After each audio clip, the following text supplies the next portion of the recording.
Well, hey everybody! Thank you for ordering so many books. We're in the process of signing them and getting ready for them to go out the door. Um, and yesterday I tried to read the beginning of it and I got sidetracked because I got confused and it was really embarrassing. And I thought I should do that again. Now the rules are I can't stop myself and I have to post what I publish when I hit publish, but I don't have to leave that as the only one, right? So. I'm going to read. I'm going to do it like a professional. I'm not going to put the book in front of my face. I'm going to try to read it slow and give you a taste of the prologue of the book. So this takes place in 1992 in the fall. I guess that's one reason to be happy to be on this third-class bus, she thought to herself. If they were all non-English speakers, they wouldn't understand her borderline inappropriate words. The last time she had been on a third-class bus, there was a creepy guy with a runny nose and 3 squawking chickens, but definitely no Americans. The first-class tourist bus had stewardesses, free Coke, peanuts, clean bathrooms, and seats that reclined all the way back like beds. She sighed at the thought, but her schedule didn't allow for that kind of bus today. Once in the aisle, Nat studied her seat choices. Not in the mood to be groped, she looked for a safe place. It had been hard for her to get used to being the object of flirting and affection, as she had never considered herself attractive. As a 6-foot-tall, clumsy tomboy, she had not had many advances over the years in the States. But being an American with a fairly well-developed chest was all the Mexican men needed, even though they often found themselves eye level with her chest. She found her seat.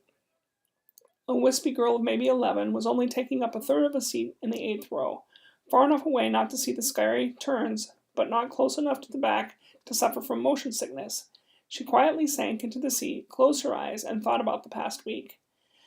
Nat had attended her college homecoming and 10-year reunion.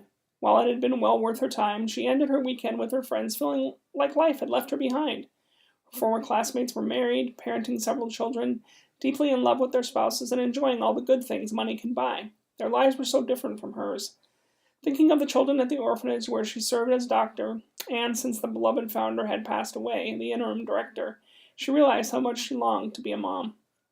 She dozed a bit. Visions of the faces of her friends' children danced in front of her. Flashes of rings on the hands of the men and women she had known floated through her mind. It was hard to believe it had only been a decade since they were all single and facing bright futures after graduation. She asked herself the same questions most single women in their 30s ask. Will I ever marry? If so, who? Could I be happy being single? Is my work enough? Suddenly she felt a slight tug on her sleeve and looked down at the thin but strikingly beautiful girl in the seat next to her. Ma'am, the girl said in perfect English, can you help me with the window? It is stuck open and I'm getting cold. A few tugs and the problem was solved. The girl went back to staring out the window, which was the only thing she had done since the trip began. Nat couldn't go back to sleep, as new questions entered her mind. How did this girl learn such perfect English? Where were her parents? Why was she heading deep into the center of a third world country? Your English is excellent. How did you learn to speak it so well? It burst out of her mouth before Nat realized she might intimidate the girl. My grandmother taught me. I've been living with her in New Mexico since I was born, but she died last week. Tears spilled down her cheeks silently, and Nan realized that she might be out of her league. With a life of the party personality, her conversation was typically geared toward telling stories and making people laugh, not counseling them. She forced herself to recall her professional training about bedside manner and said, Would you like to talk about it? Not really, the girl said. It's just that my grandmother always told me that God would take care of her. I just don't understand God and why he would let this happen.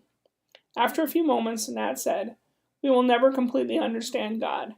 If we understood him, he wouldn't be God. He always gives the best to those who leave the choice with him. Slowly the young girl's tears stopped, and she turned her head and went back to staring out the window. Nat returned to her own thoughts, and they remained silent for the duration of their 8-hour trip.